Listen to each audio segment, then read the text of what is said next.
Starting లోనే డోజే సాయి వంతు ఇలా చెప్తూ ఉంటాడు. మనం అనుకున్నది కరెక్టే, మీరు చెప్పింది కూడా కరెక్టే. మేము ఎవరినైతే పట్టుకున్నామో అతనికి మన ఆఫీస్ లో బాంబ్ చేసిన అతనికి సంబంధమే లేదు. ఆ చుట్టుపక్కల ఇంకొక సస్పీషియస్ థింగ్ మేము అబ్జర్వ్ చేశాము. అదేంటంటే ఎవరో ఏదైతే బాంబ్ మన ఆఫీస్ దగ్గర యూజ్ చేశారో అదే బాంబ్ సరౌండింగ్స్ లో ఒక టేబుల్ ని కాల్చడానికి వాళ్ళు యూజ్ చేశారు. అక్కడ కొన్ని యానిమల్స్ కూడా చంపేయబడ్డాయి. కన్ఫర్మ్ గా ఆ కిడ్నాపరే అక్కడది ప్రాక్టీస్ లా చేసుంటాడు. సరిగ్గా అది యూజ్ అవుతుందా లేదా, బాంబ్ అనేది సరిగ్గా పేలుతుందా లేదా టెస్ట్ చేయడానికి అన్నట్టు డోజే చెప్తాడు.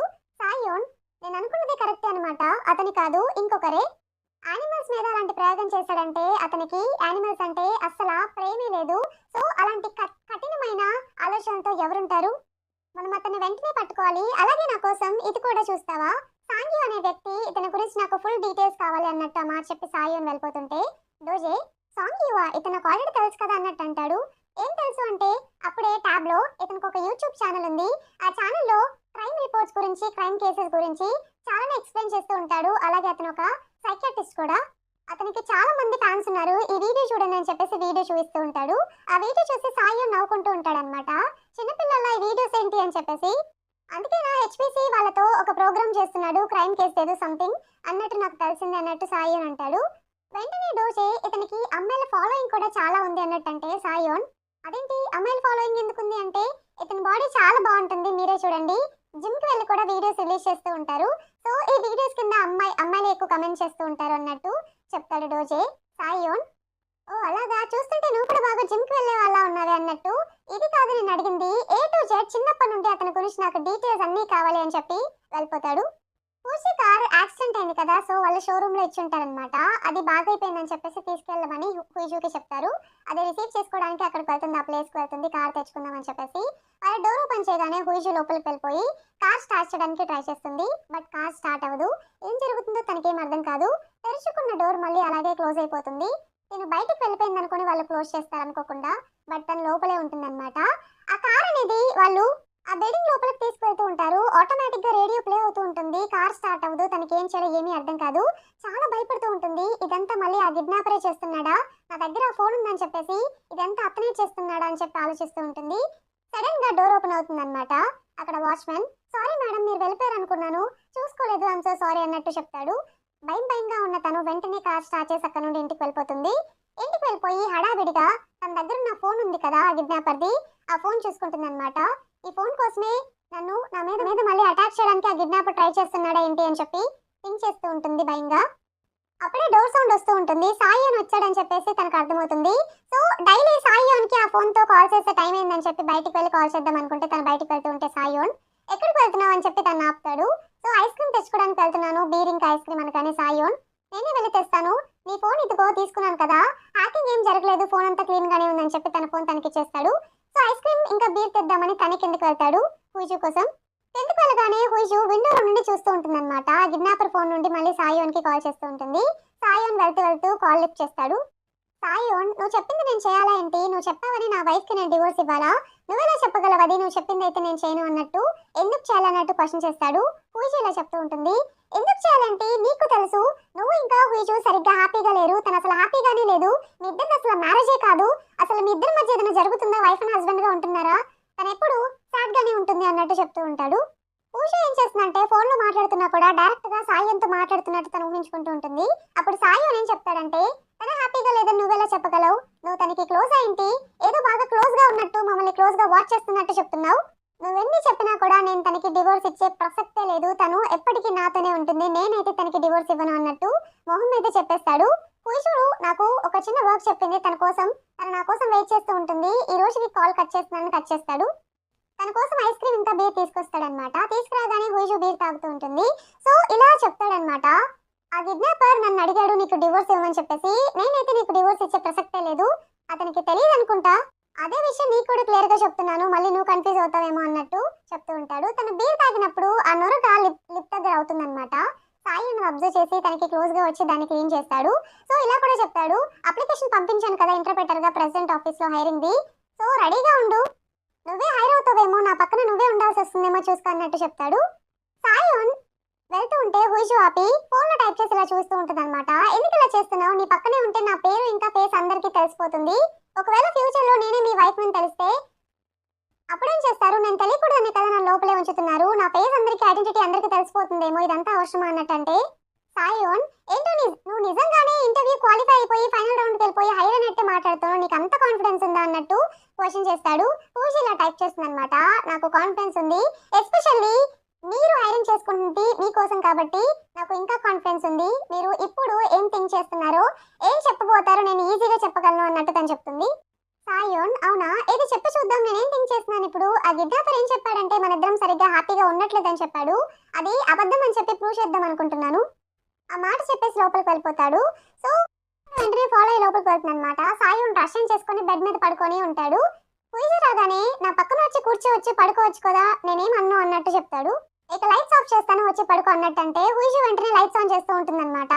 మళ్ళీ సాయోన్ ఆఫ్ చేస్తే హుయిజు ఆన్ చేస్తూ ఉంటుంది. సాయోన్, ఏంటి నా పక్కన పడుకోవాలంటే భయపడుతున్నావా ఏంటి అంటే హుయిజు ఇక వెంటనే వచ్చేసి సాయోన్ దిండ్లు లాగేసుకొని తనే పడుకుంటుంది పక్కనే. అటు తిరిగి పడుకుంటే సాయోన్, నాకు బ్యాక్ చూస్తే నచ్చదు అన్నట్టు అంటే సరే అని చెప్పేసి ఇటు తిరిగి పడుకుంటుంది. అప్పుడు సాయోన్ హుయిజుతో ఇలా చెప్తూ ఉంటాడు, ఆ కిడ్నాపర్ ఉన్నాడు కదా, ఎక్కడున్నా ఇప్పుడు సేఫ్ కాదు, ఇంట్లో కూడా నువ్వేం వర్రీ అవ్వకు, నీకు నేనున్నాను, అదంతా ఒక పీడకల్లా మర్చిపో అన్నట్టు చెప్తూ ఉంటాడు. హుయిజు మనసులో, నా శవాన్ని చూడాలనుకున్నావు కదా నువ్వు, దాన్ని కూడా పీడకల్లా మర్చిపోవాలని చెప్పేసి మనసులో అది అనుకుని బాధపడుతూ ఉంటుంది. ఇక అలానే హుయిజు ఆ రోజు నైట్ నిద్రపోతుంది అనమాట. ఎర్లీ మార్నింగ్ సాయోన్ హెచ్పిసి రిపోర్టర్ జిన్ ఉన్నాడు కదా, జిన్ మీట్ అవుతాడు. యాక్చువల్లీ జిన్ తన ఫ్రెండ్ అనమాట, ఇద్దరు కలిసి గేమ్ ఆడుతూ ఉంటారు.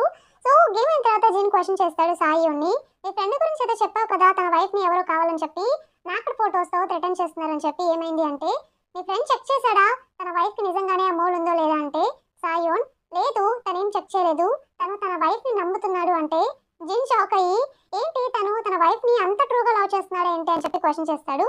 సాయోన్ ఇక ఏం మాట్లాడకుండా సైలెంట్ అయిపోతాడనమాట. ఇంకో పక్క మన హుయిషు నిద్రపోతూ ఉంటుంది కదా, అప్పుడే పాస్ట్ లో ఏం జరిగిందో తనకి గుర్తొస్తూ ఉంటుంది నిద్రలో. అసలు యాక్చువల్గా చిన్నప్పుడు ఏమవుతుందంటే హుయిషు వాళ్ళ అమ్మగారికి నాన్నగారికి డివోర్స్ అవుతుందన్నమాట. వాళ్ళ నాన్నగారు నర్సింగ్ హోమ్ లో ఉంటారు హెల్త్ బాగాక, వాళ్ళ అమ్మగారు డివోర్స్ ఇచ్చేసి చోమన్ డైలీ న్యూస్ ఛానల్ చైర్మన్ తో ఉంటుంది. ఆల్రెడీ అతనికి ఇద్దరు పిల్లలు ఉంటారు, ఒక అమ్మాయి ఒక అబ్బాయి. సో ఆ ఇద్దరు పిల్లలు ఇంకా హుయిషు చిన్నప్పుడు కారులో వెళ్తుంటే ఒక యాక్సిడెంట్ అవుతుంది. ఆ యాక్సిడెంట్ వల్ల ఆ చిన్న అబ్బాయి చనిపోతాడు. అలాగే చైర్మన్ కూతురికి చెవులు వినిపించనమాట, తను డెఫ్ అయిపోతుంది.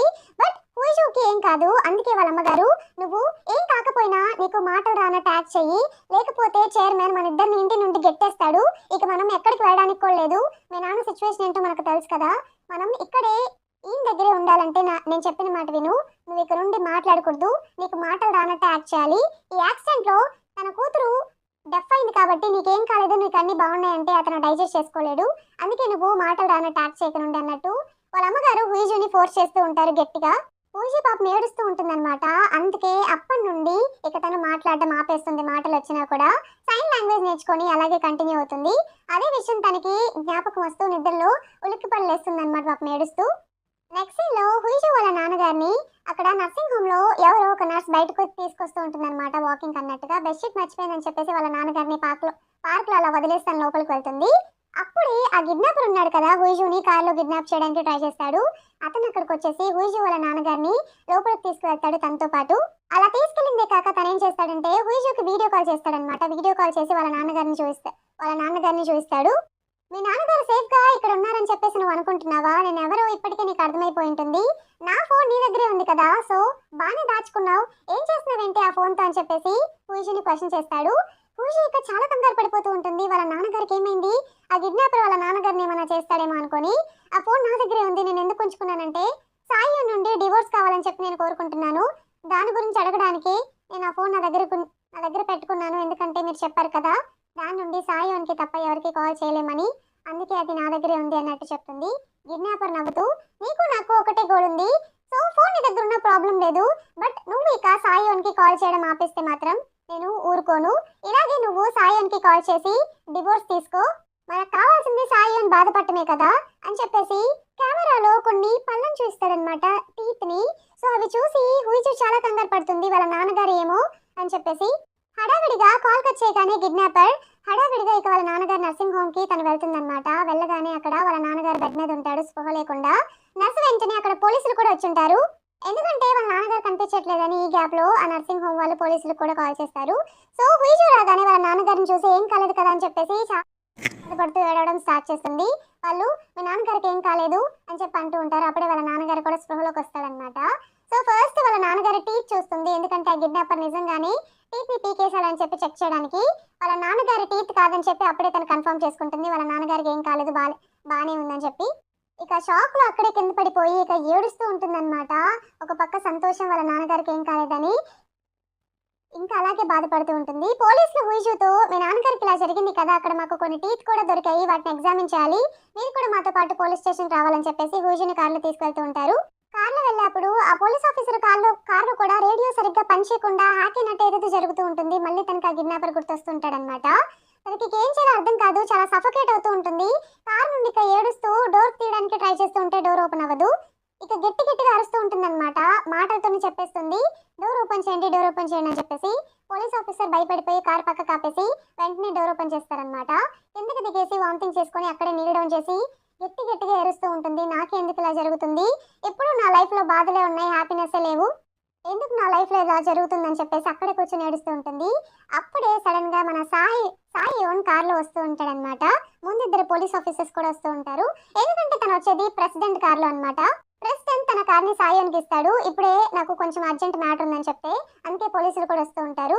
సాయి ఓన్ వెంటనే అక్కడికి వచ్చేసి థ్యాంక్ యూ సో మచ్, తనని జాగ్రత్తగా చూసుకున్నందుకు, నాకు టైం ఉన్నప్పుడు నేనే పోలీస్ స్టేషన్కి వచ్చి కంప్లైంట్ ఇస్తాను అన్నట్టు సాయి అని చెప్తాడు.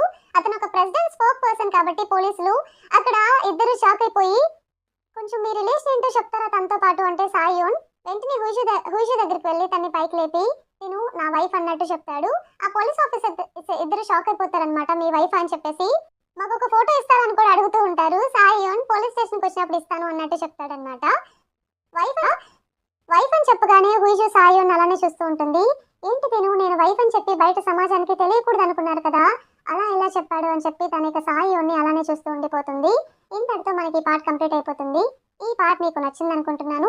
నచ్చితే తప్పకుండా ఛానల్ని సబ్స్క్రైబ్ చేసుకోండి, అలానే వీడియోని లైక్ చేయండి.